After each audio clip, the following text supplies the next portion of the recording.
Hey, everybody. So I was telling, I was in another meeting earlier and I was just telling them, I don't know why, but today I woke up with so much energy, which is really weird for me on gloomy days like today. On gloomy days, I'm like, I want to stay in bed. I don't want to do anything. But I woke up, well, granted, I woke up a little later than normal. I don't think I got out of bed until about 8:30 or 8:45 this morning, which is really late for me. And it's because I stayed up. I finally started watching. Have you all heard of Lovecraft Country? Look at Shelby. And look at Mona. Yeah, so I just started watching that. For some reason, I decided to start at like 11 p.m. And I thought I was just going to watch one episode. And I was just going until I finally forced myself to bed around 1:30. So yeah, so I woke up full of energy and I took a walk and had a meeting and made breakfast, which is another weird thing for me to do because I normally never make breakfast. So I just have so much energy today and I'm really, really excited about it. Hi, Dominique just joined us, so we'll get started in just a second. But before I let her jump in, I want to welcome you all again to our weekly Marketing Outside the Box. Thank you so much for joining us this week and every week. Let me go ahead and hit record for Dominique because I always forget to do that. There we go. So welcome again. Thank you for joining us. So I want to touch on two things before Dominique jump in. The first thing is, like I already shared, I was up really late last night, probably when I should have been asleep. But part of me being up really late, I also decided to. This is Andrea. Andrea, did you unmute yourself by mistake? Andrea? Oh, I think I can mute her. It's okay. 1 second. There we go. So one of the things that I was doing was finally catching up on LinkedIn, and Alan Young would probably strangle me to hear that I only check up on LinkedIn like once a month. So that's why I'm always really delayed on my comments and responses to everything on LinkedIn, which is horrible, I know. But one of the things that I came across on LinkedIn was, it was this article, and it was the event industry's recovery timeline for the next year and a half. And I was like, oh, this is so appropriate for our marketing outside the box topic. So I just wanted to quickly share what they thought. And since I'm an event manager, so I guess what we think, what we think the timeline is like. So according to the industry, they think the likelihood of coming back to regular events, like the best case scenario, is April through or between April and June of 2021. And then at that point, the risk associated with that is still a very moderate risk. And they said that it's highly unlikely that we'll return to regular events in 2020 at all, because there's still a very high risk. And there's a somewhat chance that we'll return to events January through March of 2021. And at that point, it's also moderate risk. So I thought that was positive news, that we might be able to be in the same spaces, rubbing elbows, possibly, maybe not, but we'll see. So I just wanted to share that information with the group. And I think there was something else, but my mind is bad. So I'll hand it over to Dominique to get us started with the session. You're muted, Dominique. We can't hear you.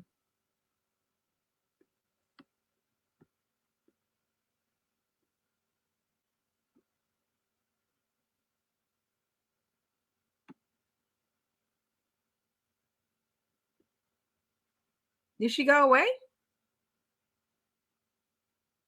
Oh, there she is. I think she's staying one moment.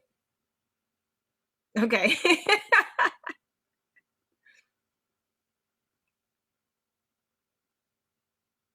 Is your computer muted?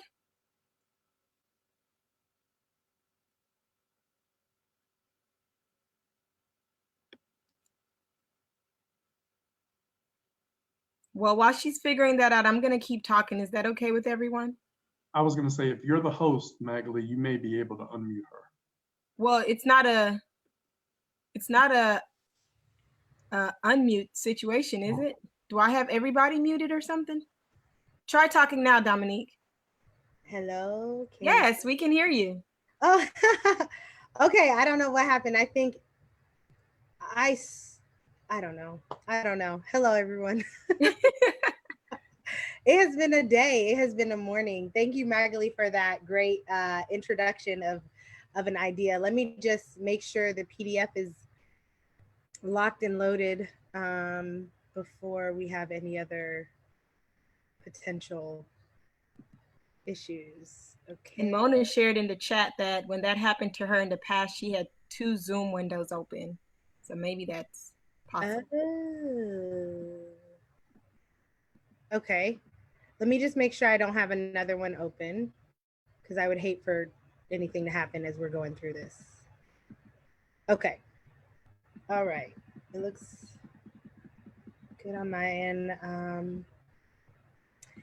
Let me know when you can see my screen.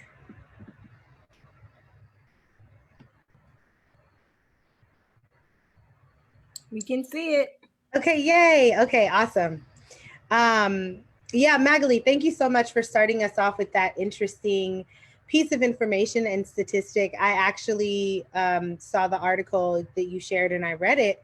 And I was a little annoyed for a few reasons. So number one, when I did the research for today's class, the statistics I read were really staggering. Like it was saying it was from, I believe, May.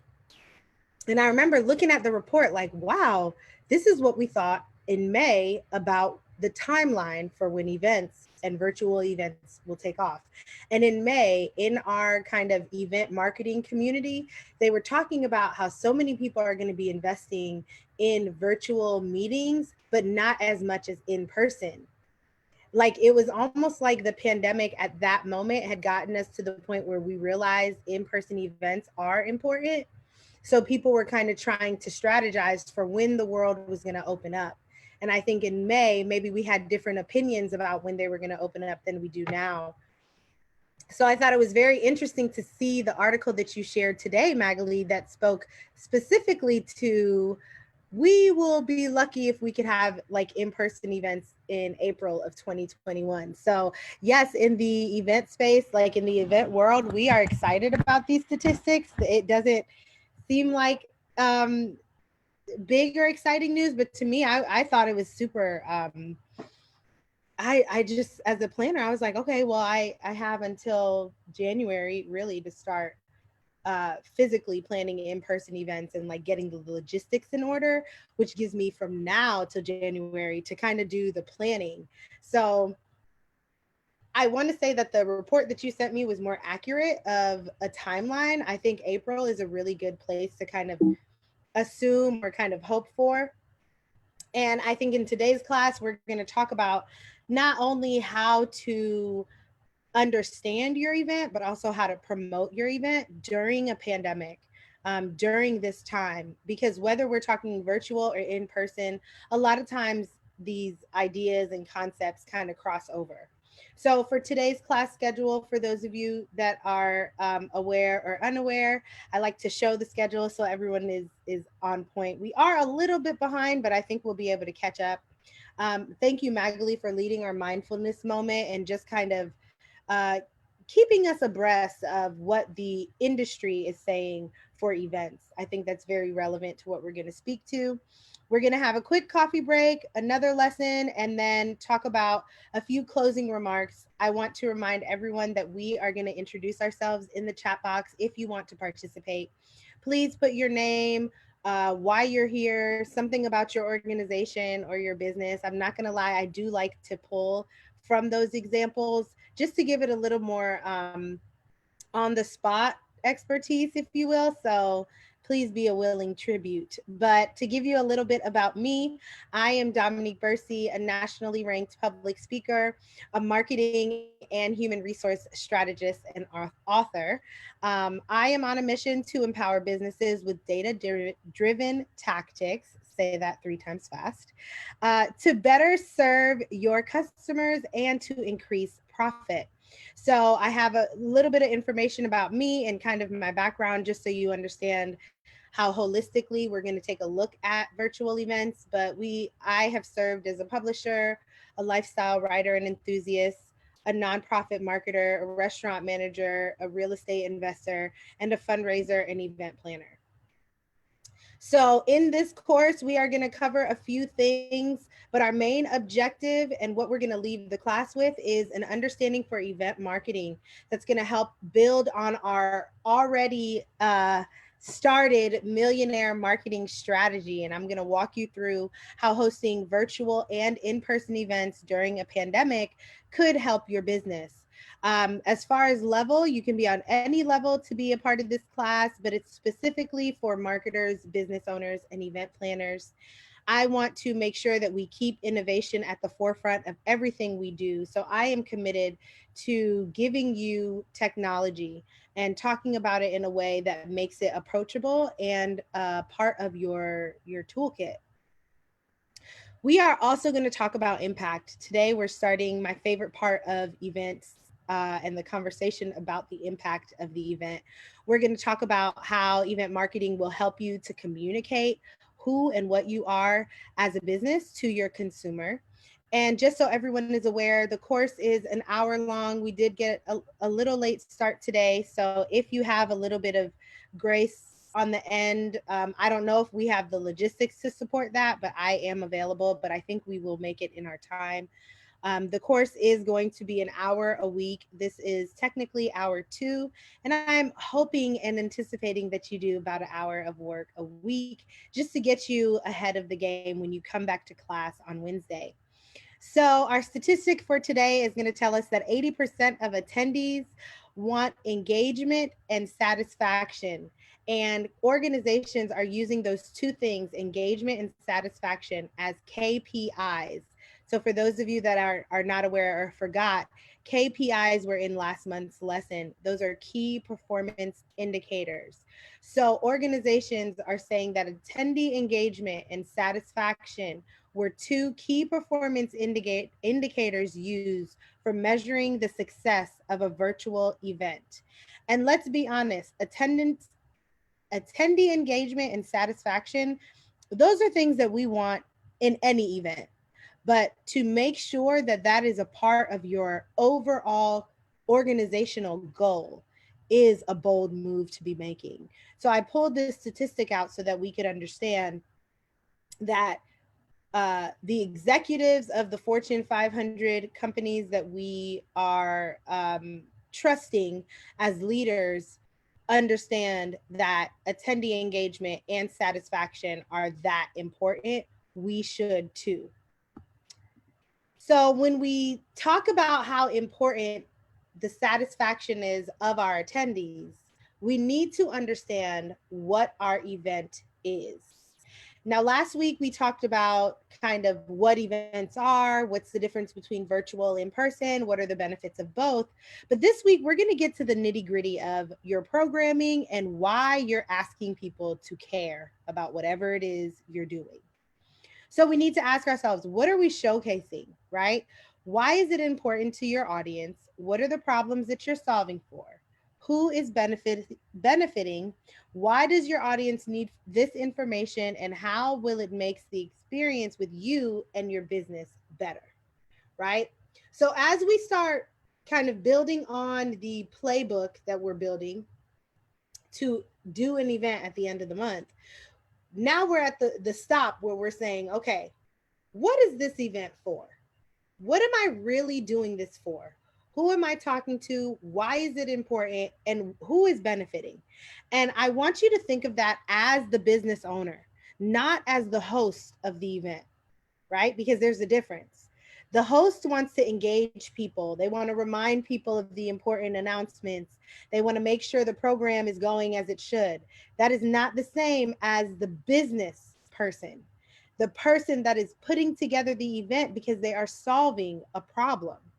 So did anyone write anything in the chat box? Because I need to use an example. If not, I can pull one off the top of my head. Yeah, you have 3, but I'll choose one for you. Okay, thank you. You have Mona King. She's the Chief Creative Cultivator at Mona and Associates Design. It's an interior architecture, creative consulting, and living art with a focus on biophilia. Hopefully I said that right, Mona. Biophilia design inspired by nature. Oh She's my interested God, Mona, in, please. I'm sorry, Maggie, continue, but then I want to hear a little bit from Mona. yeah, she's interested in hosting online and when appropriate design thinking events focused on the underserved community. Oh my gosh, I'm excited just hearing that. But I would love if you could give me just a 1 minute hi. Hi. Yeah, and I'm enjoying your presentation. Long story short, I came to where I am today after a long stint in corporate America, and we women and people of color have been underrepresented in the design and construction industry forever. I have a lot of experience, and I never saw a lot of people like me at the table. And the people I see here today are people I see at all of these type of business entrepreneur events. And I would like to make sure that other people are aware of the opportunities that are in the design and construction industry and how biophilia or design inspired by nature makes us feel better. It makes us mentally better. It makes it love our environment where we work or live. And we need to have more of that in our community and in life in general. So that's what I do. I muted myself so I could really focus in and listen on you. And then I got so excited I started talking before I unmuted. But first of all, thank you so much for sharing your story, and thank you for knowing it so well. I guess it is obvious that you are where you should be just based on how you speak about what you're doing. So congratulations on that, and thank you for sharing. I have so many ideas and so many thoughts to say and do as a woman who was in corporate America, who decided to leave because I chose health and wellness over kind of having to defend who I am and what I am at every moment. And turning to nature to do so, and really kind of taking a look at my wellness routine and what was working and what wasn't, and figuring out how to incorporate more beautiful things. So as somebody who has benefited from this thing that you're talking about, even for just a minute, oh my goodness, this is so necessary, and I'm honored to use it as an example. So thank you. You're welcome. Wow. Okay. So Mona, I might slice and dice what you're saying and what you're doing just for the ease of the conversation. So no disrespect is intended, but let's just take this on. So Mona's organization is clearly trying to showcase why her audience needs to be present at her virtual event. So when she's asking herself who is benefiting from this, excuse me, not only does she have to say, Mona, can you give me a few off the top of your head, maybe 2 or 3 examples of who is benefiting? Office workers, once we return or before we return, because they'll go back into an environment that is less stressful to them. Okay, just who, not why, just who? Children. Children need to be exposed to nature. Awesome. Everyday people, just the stress of dealing with life. So when you talk to a marketer, you've just said people that work in offices, children, and then everybody. Yeah. I get it, but we can't put it into the computer like that. Right. Right. So when we say who is benefiting, oh God, we can say so many people, but we have to get specific. Well, I can narrow it down a little better. So I want 3 examples, not the why, just the who's. Okay. People in healthcare facilities. Okay. People who are incarcerated. Okay. People who are in challenging environments, such as I relate it to people who don't have access to nature. Okay. Excellent. but those are in addition to what we already said. So we Right. clarified more of the everybody. So I'm going to stretch you even more. And I'm going to say, how do you say that to a computer? And I'm gonna, maybe you can't yeah. marinate on that. But what I want you to understand is that when you speak to the idea of an event, right? Mm-hmm. You're an event planner and a business owner, but put your event hat on. Because the business wants to speak to everyone. And yes, you are. But when you speak to a specific event, the people that cannot have access, are they also going to be able to have access to this virtual event? Right. So I'm not saying that it is not for the incarcerated population and for their benefit, because they would benefit. Mm-hmm. But as it pertains to this specific event, this virtual, let's make up an event really quickly. Biophilia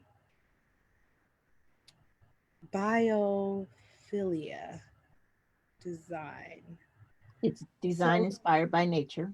okay. So let's say we're having a virtual event where we highlight our architects in the area that you're in that are known for infusing nature in their designs. And let's say it's a fireside chit chat.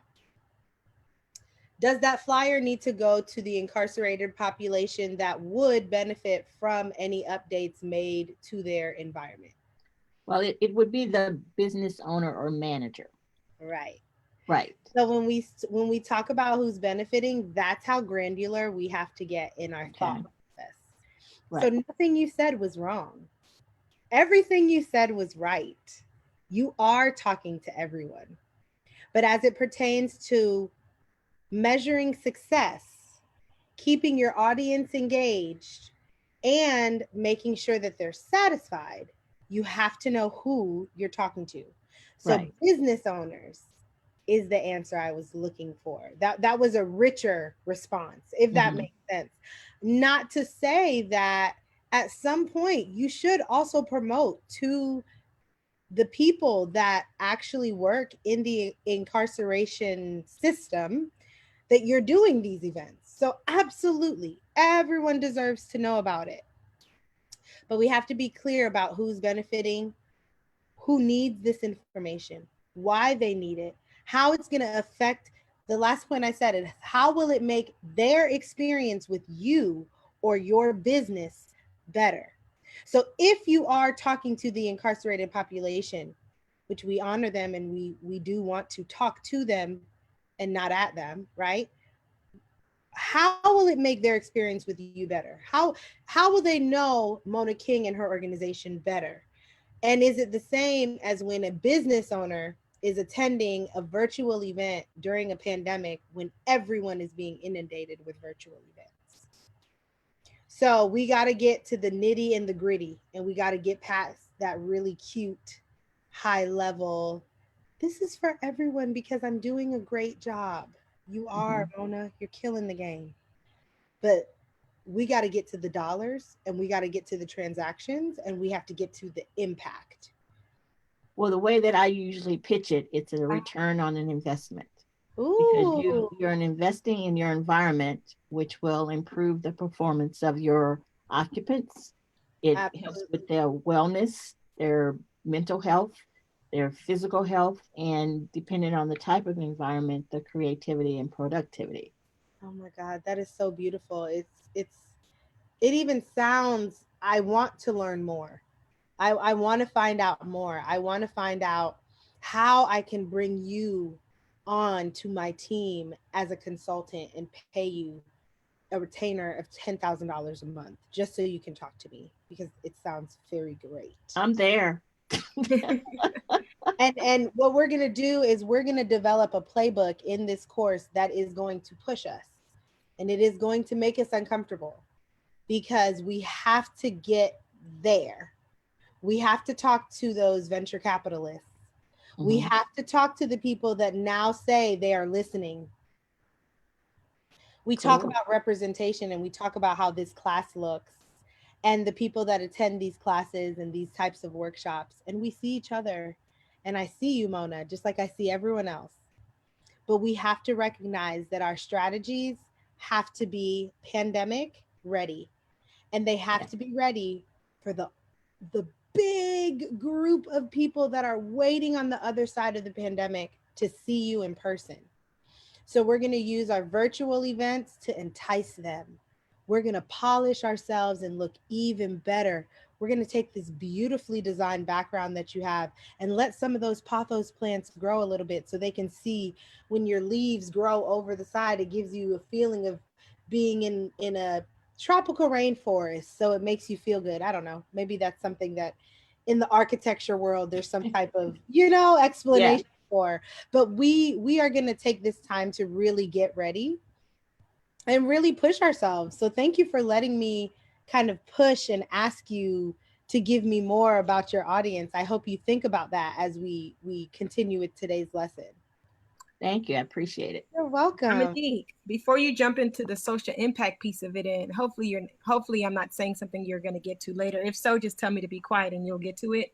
But I wanted to pause and say, what you were just discussing with Mona, it really kind of reminds me of something that I know that our small business center here a lot of times stress to some of the entrepreneurs who do put on events and some of our ecosystem partners who do put on events, that when you're thinking about the who and then thinking about the impact, in those cases, numbers isn't really what matter. And a lot of times as event planners, when we put on event planner hats, that's one of the measure of success for people, the amount of people that show up or participate.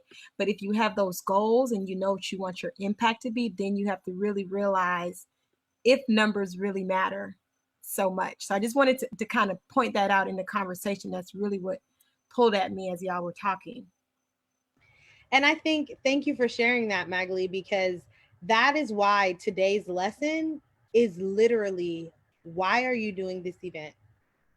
Not, let me give you some tips about how to get people to register and spend their money. No, let's take a step back. Let's really talk about this, because we are in the middle of not only a pandemic, but we are also in the middle of social, economical, and political unrest. And we can just call it that without picking sides or whatever. There's a certain level of compassion that we have to have now more than ever, right? Because like Mona so eloquently described, our environment strongly affects our mental health, right? So if we are in an environment where we have so many things happening at once, as business owners, we cannot lose sight of that. We need to have the compassion to kind of understand that everyone is going through what they're going through, but also we are business owners. We are solving problems. So if we don't know what problem we're solving, if we can't say it as gracefully and compassionately as Mother Teresa, and that's just an example I can think of off the top of my head, what are we doing? Because we have to sell the story. That is what we're selling. People don't buy, nothing is new under the sun. No matter how many fancy words you put into this, Mona is selling herself as a consultant. Her story has to be enticing. It has to feel good. We have to know that we trust her before we spend money on her. In marketing, we call it the know, like, trust factor. We need to know you, we need to like you, we need to trust you before we pay you. But how do you know yourself in the middle of political unrest when everyone is screaming Black Lives Matter, but we know that that is not always the case? I challenge every client I have, every CEO, every business owner I talk to go back to their impact and go back to their social capital and go back to their why. When you align your brand with a cause that also produces profit and or social benefit, you are benefiting multiple parties, right?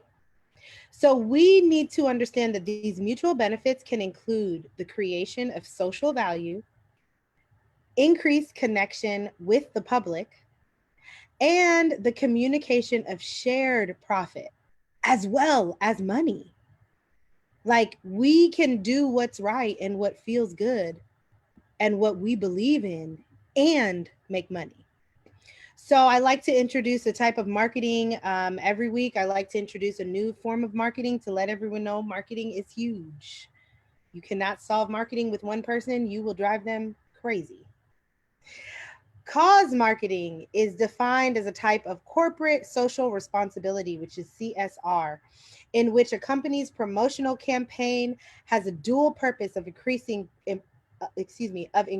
profitability while bettering society. Or more colloquially, cause marketing occurs when a company does well by doing good. Doesn't that feel good? We also have to recognize in the past 9 months, we have seen, and even before that, we can look at 2019 statistics around November, a bunch of CEOs started jumping ship, right? And then organizations started downsizing and kind of capsizing and flipping over and budgets, and then the pandemic, and now we're here. Throughout all of this, we now see organizations saying what matters, but we also see their executive board. We also see their mission statements. We also see all those things that we've always seen that we have excused because we didn't need it.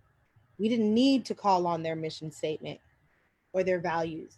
But now we are in a space where we're readjusting to our environment, and we're realizing trust is important, especially as we look at organizations and corporations, especially as we spend our money. So I want to, encourage everyone. Our mission is to expand our reach and our influence. So we have to get back to why we're doing what we're doing. And if we don't have a corporate social responsibility arm, we should think about it. Because what are you doing this for? So we're a little pressed for time. This is normally when I say take a sip of your coffee, do a little break, do a little dance. I guess we can check for any questions before moving on. Or if anyone is unclear, or I don't have any questions in the chat, and Alan can let us know if there are any on Facebook. There have been quite a few introductions. I'll skip through those though. Like you said, yeah. we're pressed on time. I think Michael do have a question. Okay, Michael, feel free to unmute yourself, Michael. And before you ask your question, Michael, I want to let everyone know I actually read through these chat box notes. I use them to help frame the next class. So please don't think that even if we're not talking about what you wrote, that it's going to go unnoticed or unaddressed. And thank you for sharing. Okay, Mike. You're still muted, Mike. Let me see if it's my fault.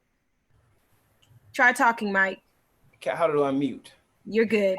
I don't know if it's your fault as much as... Can you hear me, Magali? Everyone, yes, we can hear you. Okay.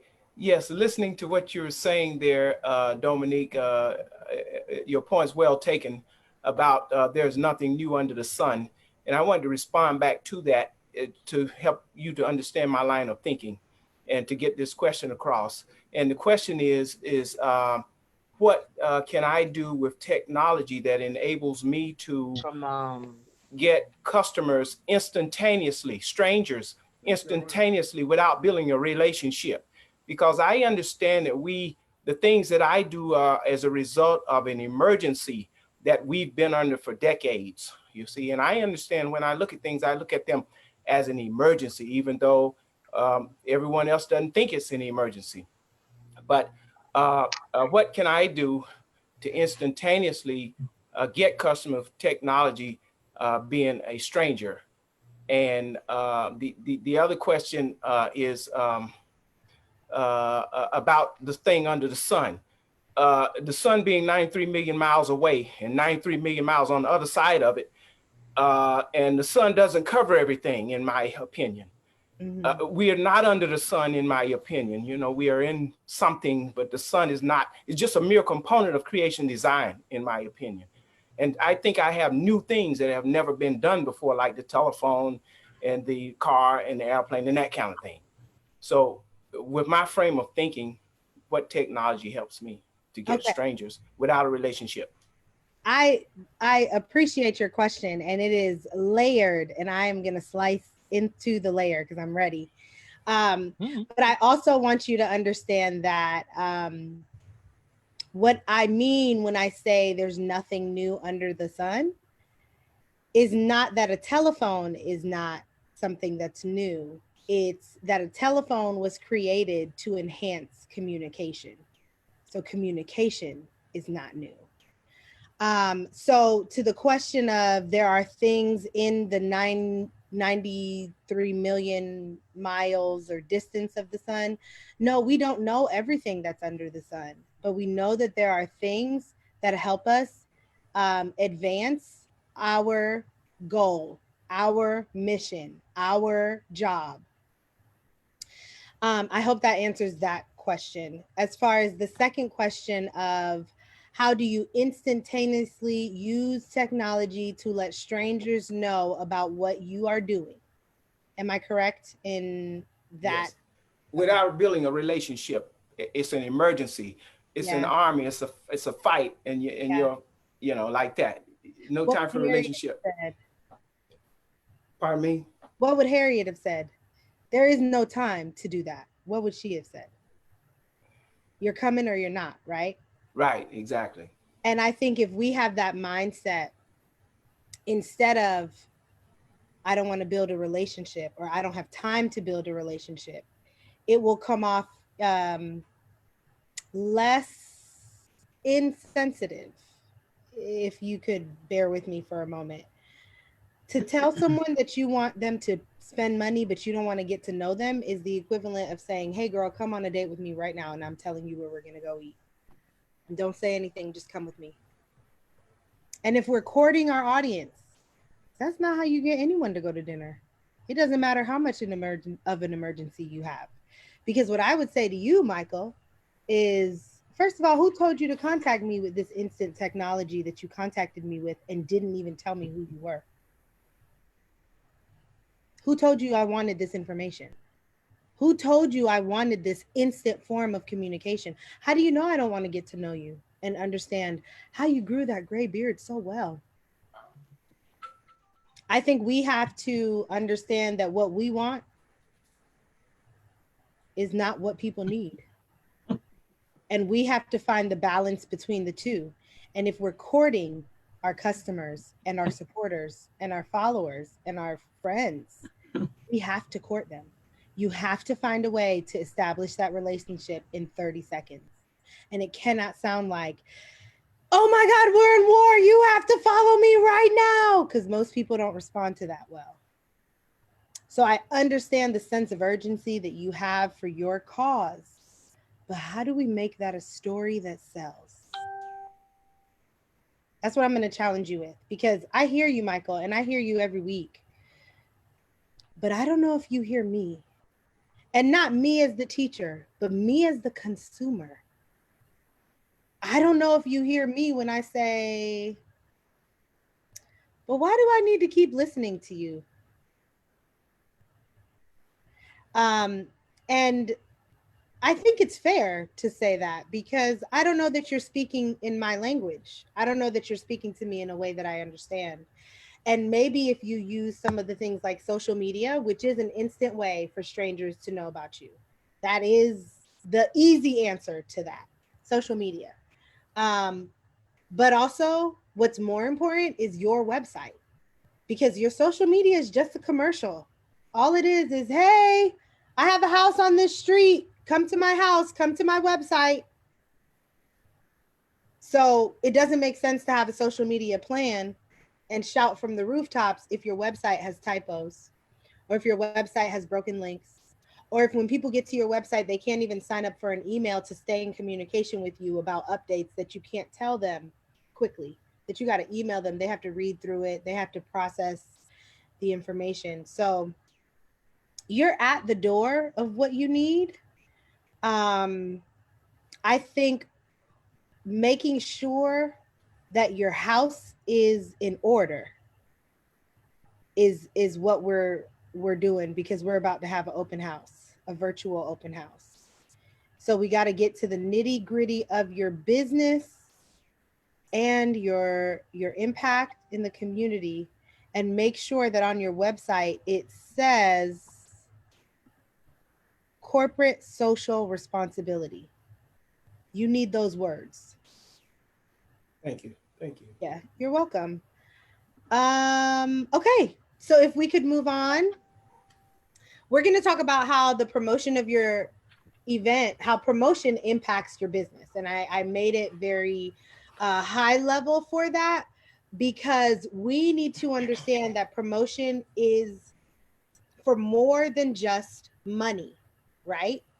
The first thing it's for is for transactions. That's what I call it, because whether you have a nonprofit, whether you have a for-profit business, whether you are selling an idea or you are selling your consultancy, you need to understand that when you infuse your story with the data, you can easily increase how your customers interact with you, right? Because now you are giving them more space to receive you, and you are telling them more about who you are, what you do, and why. So these kind of stories, these kind of scenarios help people spend money with you, whether it's, and not just money. Let's also think of time, right? Attending a virtual event is time that someone is giving you to talk to them, to sell to them. So how are you using that time? How are you infusing that time with your business's story? Not your story about your dog every day. That's a nice anecdotal story to make you more likable. But what is your business's story? Why is Michael so passionate about what he does? Because he hasn't told me that. There's something about his story, and this is a rhetorical question, Michael, but there is something about you and this story that you are not telling me. And that's why I'm not buying it. You're telling me what I need to do, but you're not telling me why you think I need to do it. And where who you represent when you say what I need to do, right? So when we increase our sales, our donations, our contributions, and our support by sharing our story, we learn so much. It lets you know how you're impacting the community, and it even gives you a chance to get feedback from the community. Scary word, feedback. We'll get to that in another lesson. Partnership. It also gives you the opportunity to partner with other organizations, other businesses.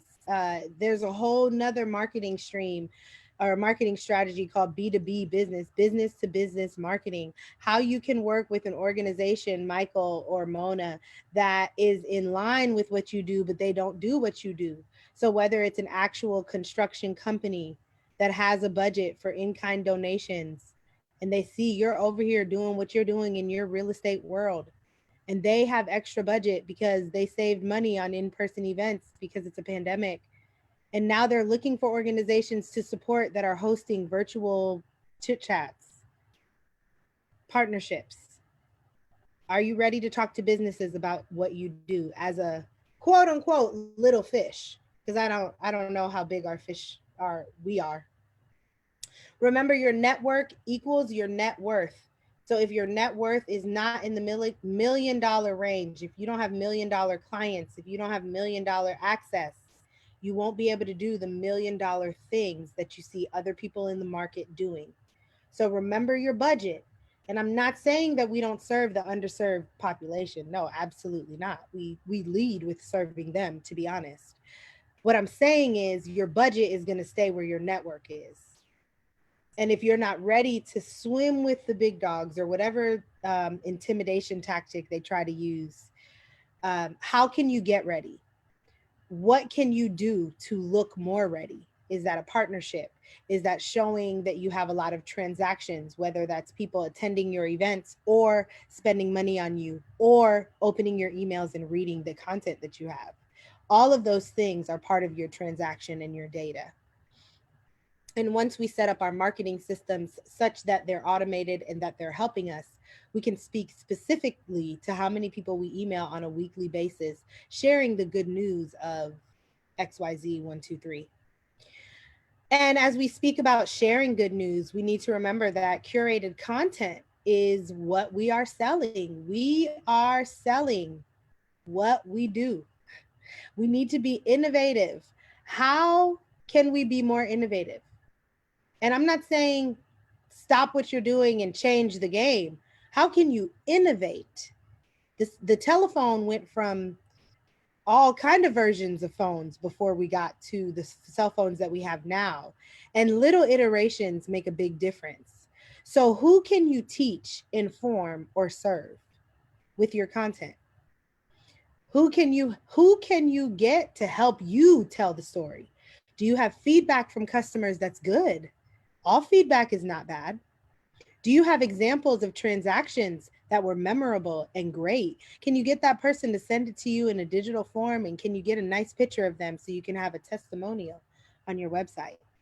Because if you don't have testimonials or feedback on your website, nobody knows what people think about you. It's all what you think about you, right?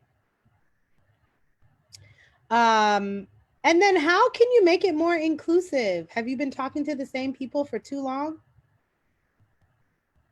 Maybe do you need to innovate what you're saying so that you can attract somebody like me who doesn't know what you're talking about? But I might have a resource to help you, or I might have someone in my network that could help you. And how will you receive feedback and innovate? How are you going to take feedback, Michael, when somebody tells you, I hear what you're saying, but it doesn't apply to me? How are you going to take that? And how are you going to make it into something where they realize it does apply to them? So we're going to kind of zoom through the next few slides because we only have about 10 minutes left. So let's buckle in, take a sip of your coffee or whatever you need. So when we talk about promotional essentials, we need to get to the nitty gritty and understand that your brand and your virtual event have to be memorable. If they're not memorable, start working on that piece. We have until January, right? Kind of. Create a multifaceted marketing plan. So don't just talk about your email or your website. What do they all look like together when you do website, social media, email marketing, partnerships, paid media, and so on and so forth? Let's think outside of the box, right?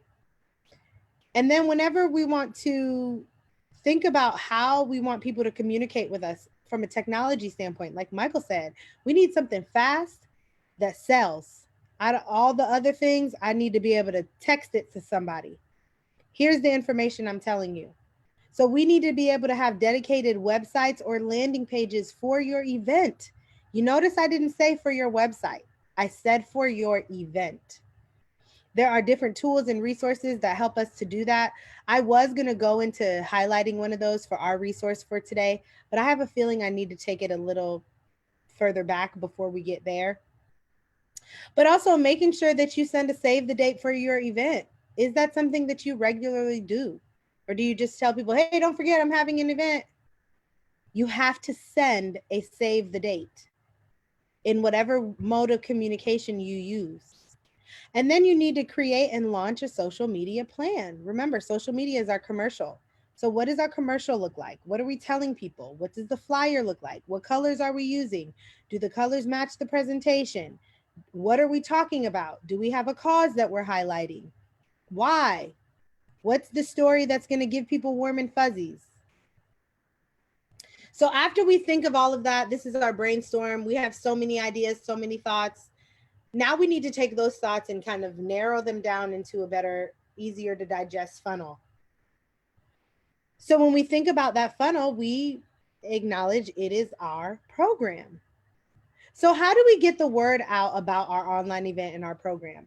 We need to make sure that our programming or our agenda is the meat of the event. So the introductions are nice, the presentation is beautiful, the digital logon is convenient, the follow-up email is necessary, but the most important part of our virtual and in-person event is the event agenda. What are we getting to today? What are we talking about? Why are we here? What is the flow? If we could just go back to the videos and the classwork here, I always show a class schedule. because I want everyone to understand what we're doing. Even if we're behind schedule, this is what we're going to accomplish. So getting the agenda set early, even if it's done in phases, is going to help you get registrations sooner. And an example of that is when you have your event registration page, whether it's the Zoom link that Magali shares for this event or some other platform, do you have a snippet, a high level snippet of the agenda so people understand what they're going to be learning? That's how you make sure you have that information embedded where it needs to be. And then also, what is your social media plan? How are you going to launch it? What do the flyers look like? But also, how else are you going to communicate? You have family and friends that they're not on social media. They want to support you. And if they know you can text them a link to the class, they'll come and they'll support you and they'll watch you and write little comments in the chat box, because honestly, let's be honest, we need that sometimes. I'm very grateful that Magali can read through the chat box and tell me and pull examples. It's nice to have that kind of support as well. So how do you market your event outside of social media? And who are your ambassadors? Who can speak for you? Who can leverage information for you? We got to the resource section of the page, and I just saw Michael ask a question about what other platforms we can use for events. And it's so funny because I always think of the resources very early because I want to give things that are helpful. And the one thing I have to say has created and built my event planning business is Google Drive. And I don't know, Magali, if you could chime in and agree or disagree, or if anyone that uses Google, if you feel the same way, please speak now. But Google Drive allows me to stay organized so that when it's time to go to Eventbrite, or when it's time to go to Zoom, or when it's time to go to Facebook or the community calendars that Magali speaks of in the chat box, when it's time to go to all these places, you have every single digital document you need on hand with a link. There's power in that. So I know the resource of Google Drive might seem very high level, but I would encourage you to get on YouTube and look up some things about Google Drive, especially if you have an email that ends in gmail.com. Because the power you get from Google Drive helped me build my business for 5 years for free. Because once you get somebody to register in Eventbrite and say, yes, I'm coming, Eventbrite is going to send you an Excel sheet that is very limited, by the way. It's not going to be as together as you need it to be. And Magali, correct me if I'm wrong. I think Eventbrite will send you the list of contacts, but it's not in an Excel sheet or something. It's something. It'll send you it as a CSV and you can convert it to Excel, but it sends you a spreadsheet. It sends you a spreadsheet, but there are ways, if you have the right plugins connected and the right things connected, that kind of spreadsheet can go directly to your Google Drive. And then you can tell something else to pull exactly from that sheet. So Google Drive, I want you to think if your house is your website, I'm sorry, if your home is your website, your domain, Google Drive is literally your children doing the chores.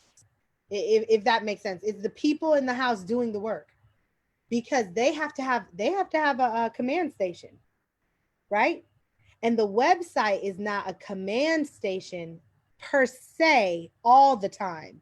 When you look on the inside of the website, you have to have places that everything connects to. You have to have, even if you just have, let's say you're just brainstorming a new idea, where do you type that up? Marianne, if you could unmute yourself and tell me, when you have just a quick idea and you want to just put it on a piece of paper and then build on it later, where do you put that? Or I'll use my phone. And when you put it on your phone, where do you put it? In your notes, in a notes app? Yeah. And if you don't mind me asking, what kind of phone do you have? An iPhone. So you use the notes app on iCloud, the Yellow and white. Now, what email service provider do you have for your personal email? Gmail. Okay. So isn't it annoying that you can't see those notes in your Gmail? Well, yeah. I'm going to tell you there is a way for you to also put it in your Gmail. First of all, let's take a quick moment to talk to Magali before I go deeper into the Google rant, because we do have 2 minutes left of class, and I think I can take the time to kind of wrap up class, talk about the assignment, and then we can go into the Google rabbit hole. Yeah, I think Dominique, just for people that may have a hard stop at 1:30, if you just want to quickly jump into what that assignment is to prepare anybody for next week lessons, and then we can go back and continue any further questions and answer questions that people may have. I'm going to grab the assignment page. For some reason, it didn't download. So let me pull it up really quickly, and I'll be sure to send it out to everyone.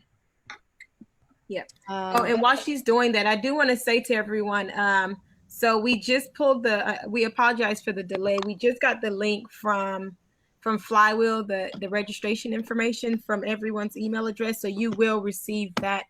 All of the things that we've been promising you that you'll receive via email, we received your emails today. So we will be sending those out to you. So we do apologize for the delay on that, but we did get that from Andrea earlier today. And while Dominique's doing it as well, I think it was Imani that asked a question about high-level snippet. So I did respond in the chat to you. So if you haven't had a chance to see that, but I just kind of want to speak about that for a quick 15 seconds or so. Don't stress yourself about that high level. So the mistake that a lot of us make is that when we are promoting an event, we'll title an event. For example, I'll use this class session. We would title it Virtual Event Marketing Playbook. And then the mistake that a lot of us make is we give people no description on what that means. Like, it sounds like you know what that means, but we assume that people immediately know what that means. Even when we did it a few months ago, we did inclusive marketing.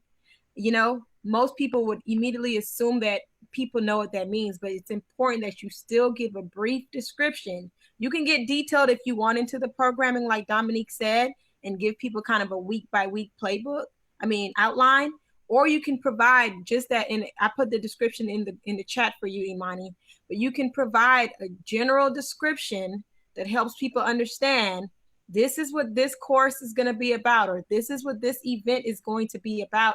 So they have an understanding to let you know whether or not it appeals to them, if it's interesting to them. Because I would honestly be more upset if I'm happy to have all of you here, and it makes me very, very happy. Hopefully you all are gaining something from this, but I would be more upset if I had 200 people here and 199 of them have no use for having a virtual event marketing playbook. Like, I'd be like, that was a waste of my time, as opposed to people who can truly benefit from understanding some of the things that Dominique is going through today. So hopefully that was helpful. I see Dominique's back with the lesson. So yes, I changed locations because my laptop was gonna die. So in case everyone was wondering, that's how you turn your camera off, put your camera on mute, scurry across the room, and then set up again in your plan B setup spot. So this virtual office thing, you know, you can really get it going if you. Yeah, Mona shared how she has her virtual staff using Google Drive to manage her projects. And honestly, we just have to understand Google is our friend, but there's this weird Android iPhone war that goes on in technology that is so deep, it has nothing to do with me at all.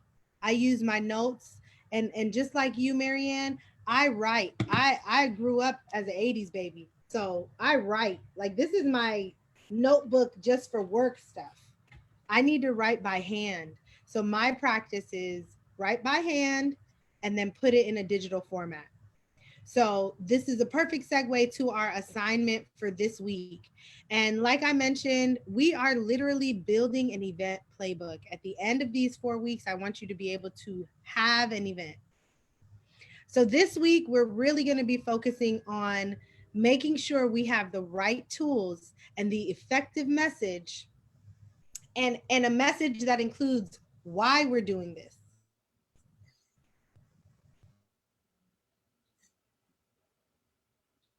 Dominique, your sound just went away. I don't know why, and you're not muted on my end. Can anybody else hear her? Dominique? Because you're still talking, but we can't hear you. Dominique, she can't hear me either. Let me give her a quick ring, because I don't think she's getting that we can't hear her. Wait, I think she just recognized it.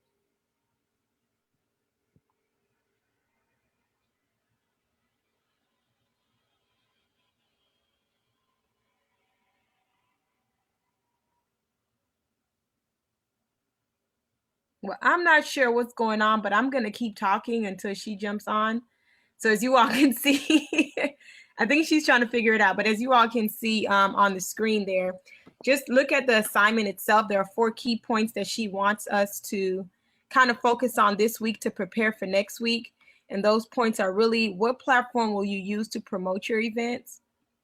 How will your event impact society? How can it increase transactions? And remember, transactions are not limited to just dollars. It could be human transactions. It could be various types of transactions. So kind of determine what that is, and how good is your programming. So that goes a little bit into what I was just saying to Imani. What experience are people coming to? Are they coming to just hear you talk about yourself for 45 minutes? Or are they going to walk away and feel like, wow, I really got some insight from that event? So you really need to think about how good your programming is. So spend some time between this week and next week. Are you back, Dominique? Yes, no, maybe so. Nope, we can't hear you. So spend some time between this week and our next week's session to focus on those questions. Think about the assignment that she also provided last week. Again, we'll send both of those presentations to you so that you can remember the questions from last week and kind of tie that together, because what you're doing once again is building your event marketing playbook. So specifically answering those questions for your businesses. If you find yourself stuck answering any of those questions or have trouble getting through those questions, please reach out to Dominique. She shared her email address in the chat several times, and it'll be included in the email when you receive it.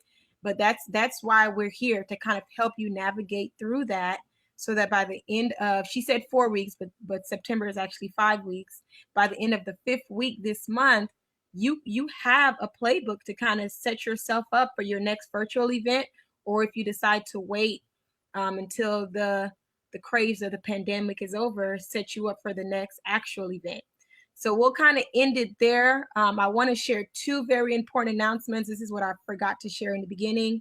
Next week, I will not be here with you. Dominique and Alan will lead the course. I actually have a virtual event. As you all know, I have an event planning business. So I have a conference that Mona may also be at, I think.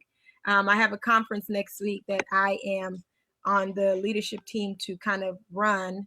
So I may be in the Zoom, but I won't be fully present. So that we'll see how that goes. Because I guess one of the benefits of virtual life is that you can be at multiple events at once if you play your cards right. And then the week after that, I will also be here, but I may just be muted the entire time, because that day I have to go to the dentist and get a root canal. Ugh, yuck, right? So I don't anticipate it being horrible, but Dominique told me that I need to learn to rest. So that day I will be here, because I love you all so much. So I will be on the Zoom on the 23rd. I just won't be speaking as much, because I'll probably be all swollen or something from my root canal. But then I'll be back as regular on the 30th. So thank you all for joining us. Are there any lingering questions? Magali, this is Yes. Lorena. Looking for, like, in my future business, as I'm starting and learning all of this, I feel a little not confident. For example, I'm very good with Facebook. That's my generation. I'm 40 plus. So, but then the younger people, they're all, oh, Instagram. I'm scared. I think I only follow my son, but like 50 people follow me, and I have one picture in Instagram. And I'm scared. It's like, okay, I know I can go on Google and maybe YouTube, but then what happened with those searches is like so much information, and then you get like information paralysis, where there's so much, but you don't know how to who to follow to learn the basic.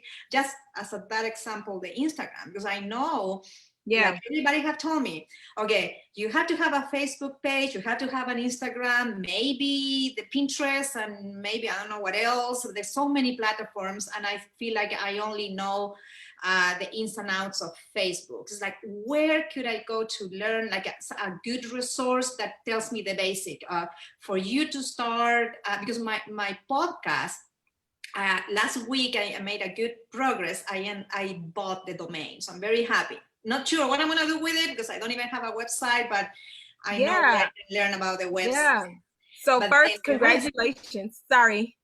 Yeah, but it's like how the rest, I'm like, oh, if I'm gonna have, because I'm planning on having this free session in Spanish, like the 10 biggest mistakes that people do with their money, and maybe have a 30-45 minutes just talking and going through those details. But then so Lorena, I want to first congratulations on buying the domain. That's a first huge big step, and that's wonderful that you did that. So congratulations.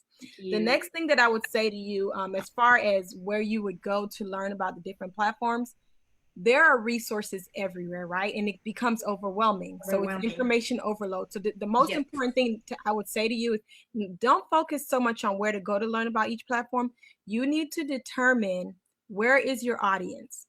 Is your audience primarily on Facebook, or is your audience on Facebook and Instagram, or is your audience on LinkedIn? So you need to, that's the first thing you need to ask yourself, because that determines what you need to know.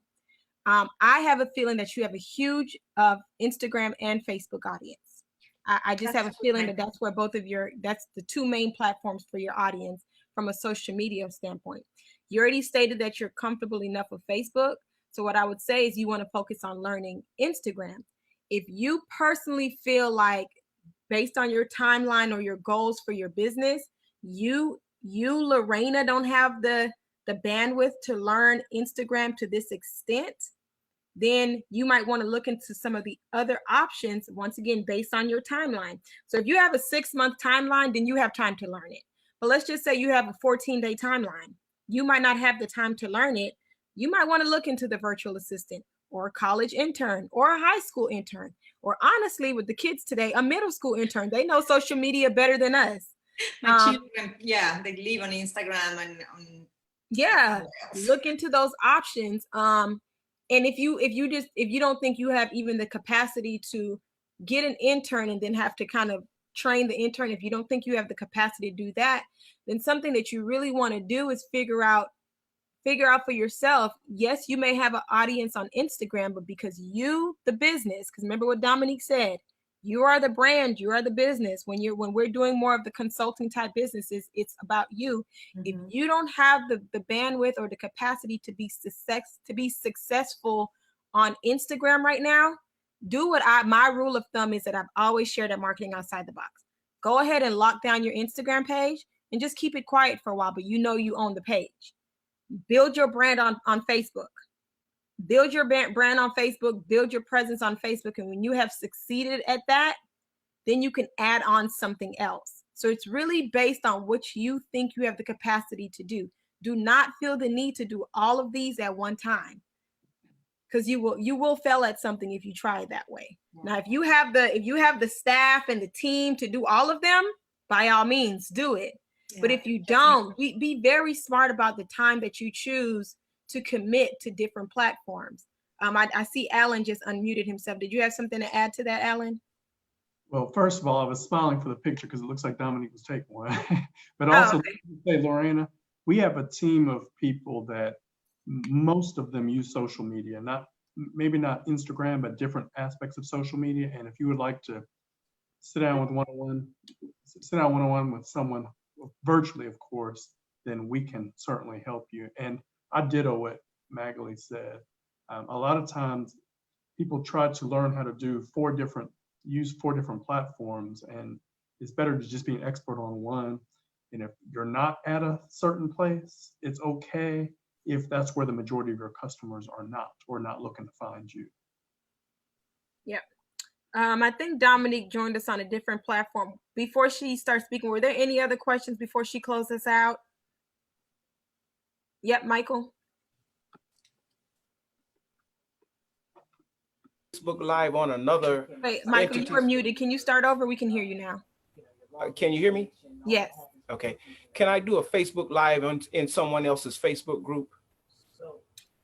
If you are in the group and they have their settings where you can share it in the group, then yes, you can do that. Every Facebook group have rules. Do y'all hear me? Yeah. Okay.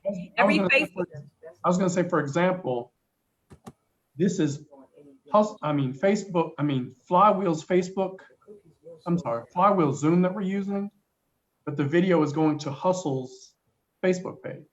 So there can be collaboration like that with permissions, of course. Yeah, and on Facebook itself, when you go live, you can choose to go live on your page. You can choose to go live only in certain groups.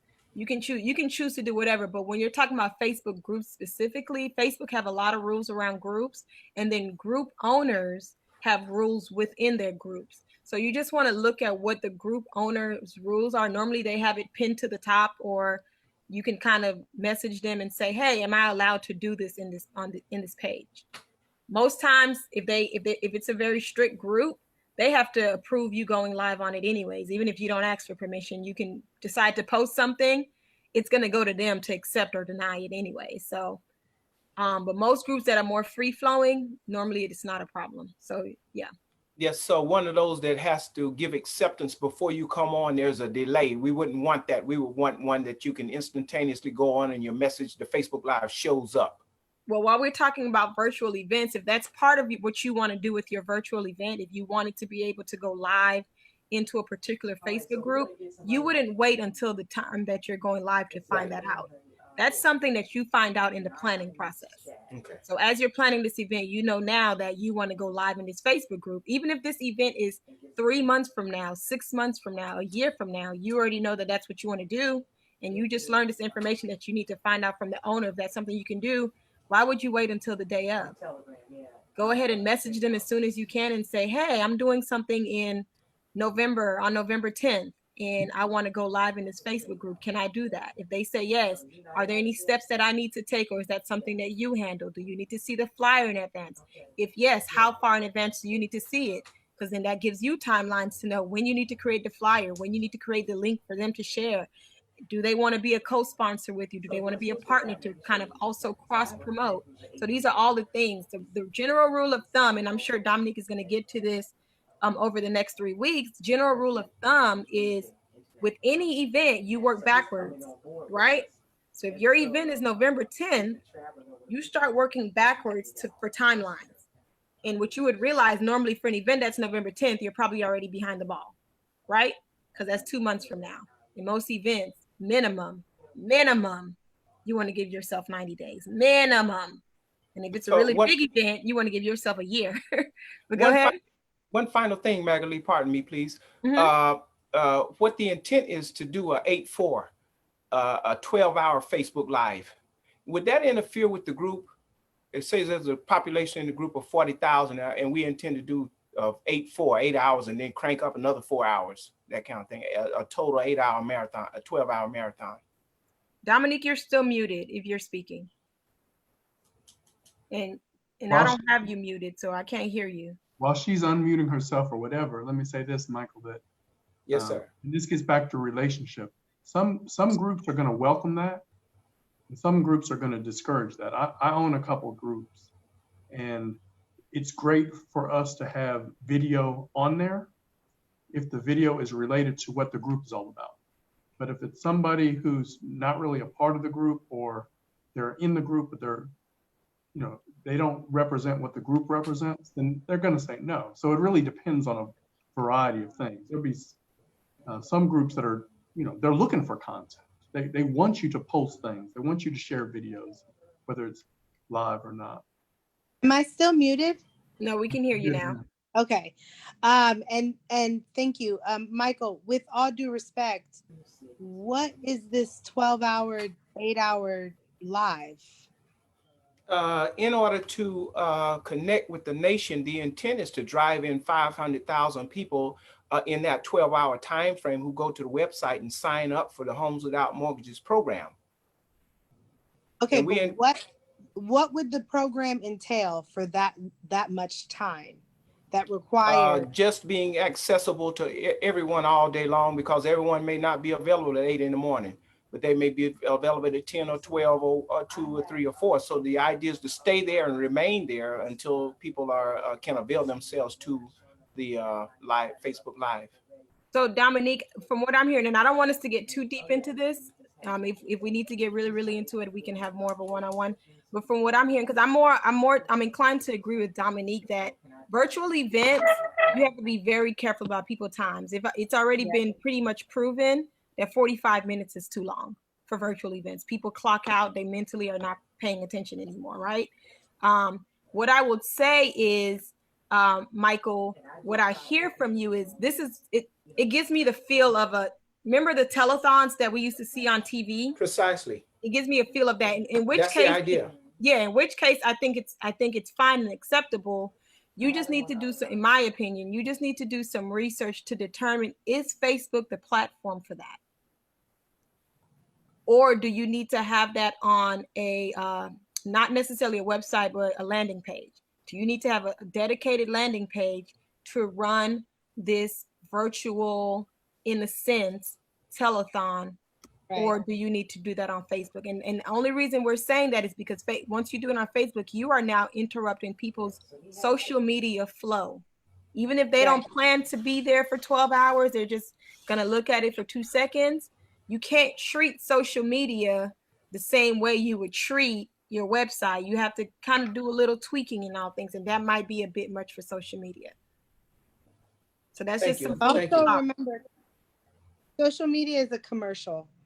It's not the infomercial, and it's not the telethon. That's not the place for it.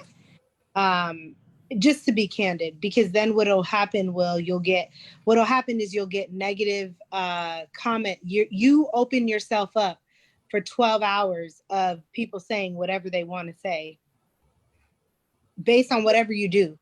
And you open yourself up for people to report your page, and Facebook will shut that down. So Facebook, in our opinion, Facebook is not the place to do that.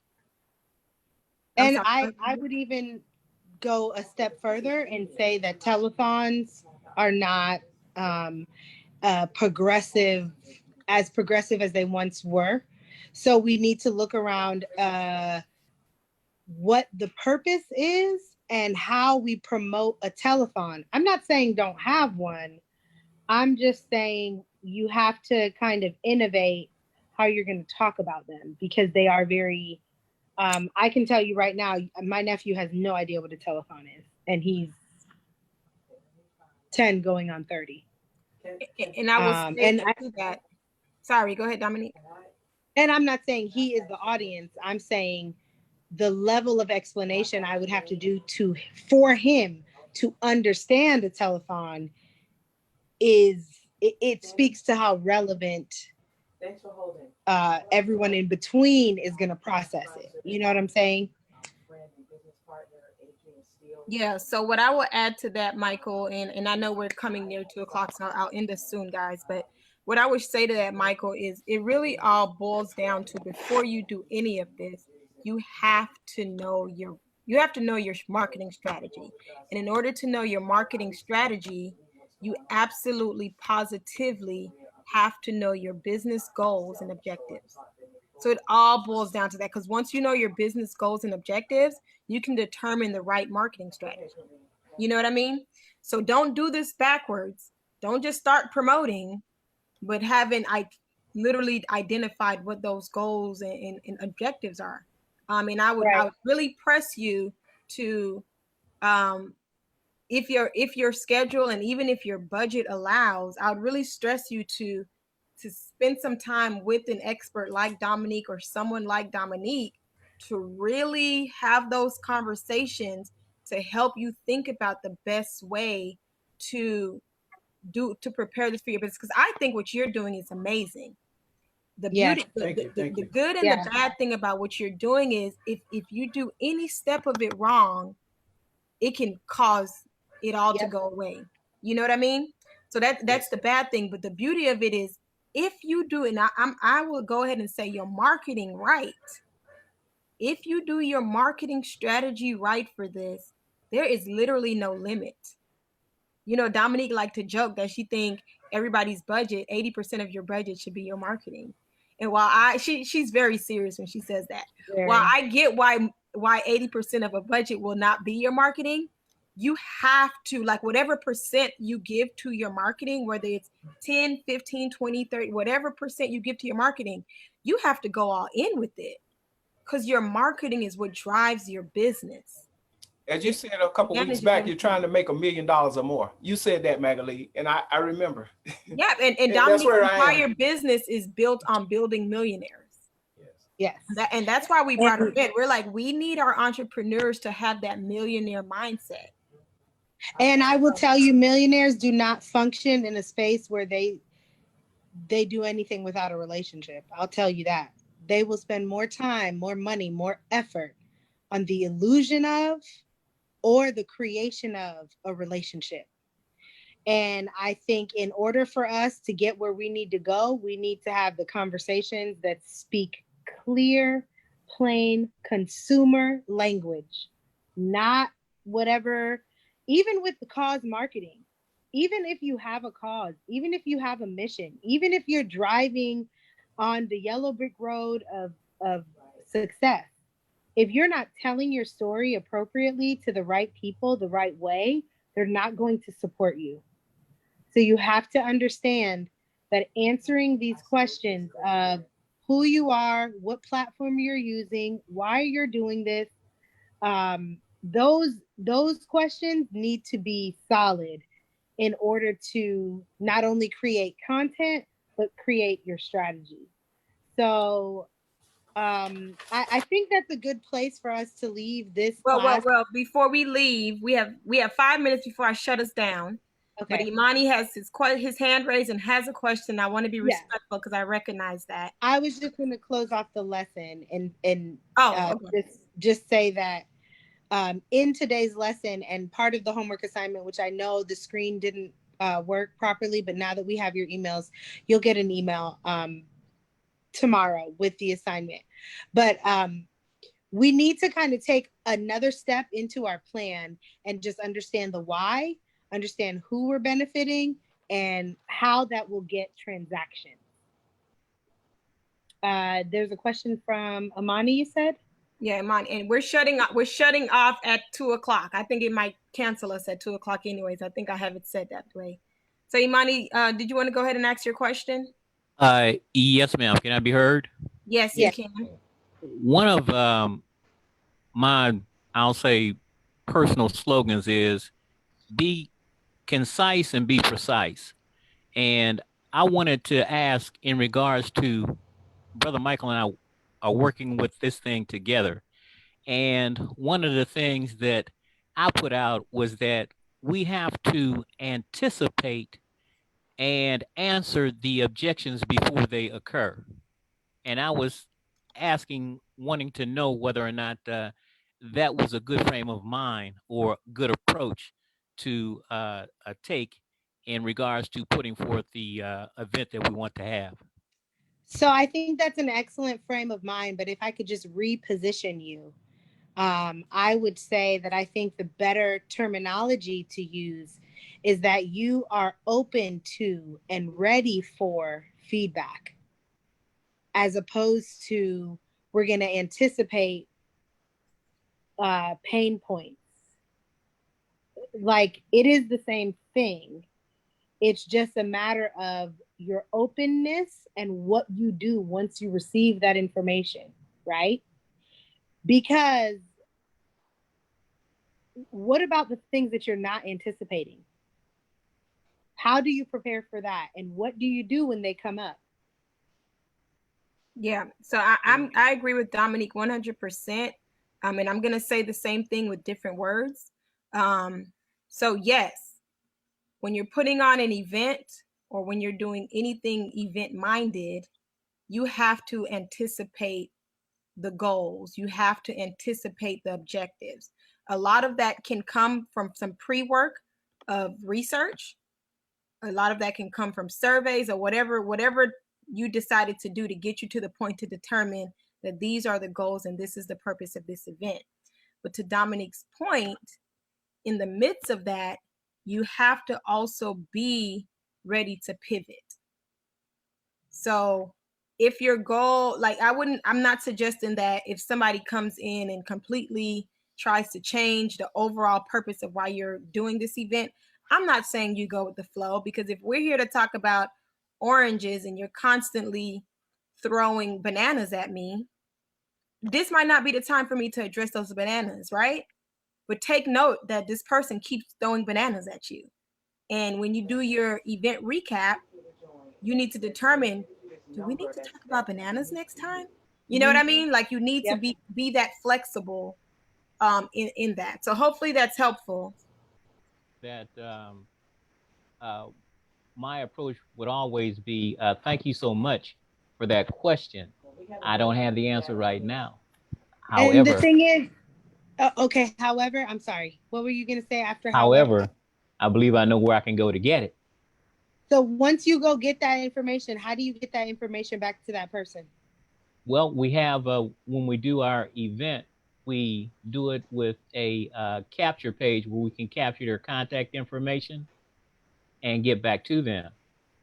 Okay, so then that means the process would involve you getting their information, you lining it up with their contact, you doing the research, and then contacting them and responding to them, right? Absolutely. In other words, before we even launch the event, we have the framework to capture the information of all those who participate. Right. I would go ahead and push you to have a space where they can provide feedback in that same tool. So then if you run into a situation where somebody comes to you and they have a question that you can't answer in the moment, then they can also, in that data set or in that thing, they can also write a question. Absolutely. Because my thing is, I, as an event planner, you can't stopping us. Sorry, I'm stopping us. It's 2:01. I know I'm so grateful for the 12 or so people that remained after the fact, but I do want to be respectful and I do have to end this because we are holding up Flywheel Zoom. Okay, I only do it till 2 o'clock. So I'm going to end us. I would say, Imani and Michael, please reach out to Dominique. Thank you. If you have more questions and you want to talk about this more in depth. If we did not get to any questions, please send us an email and we'll address them, or we can talk about them next week. That was my plan. Thank you so much, everyone. Yes. Thank you for staying longer. We'll be reaching out. Thank you so much. All right. See y'all next week. Bye. Dominique, I want to hear about the go-go. Okay. Lorena, congratulations.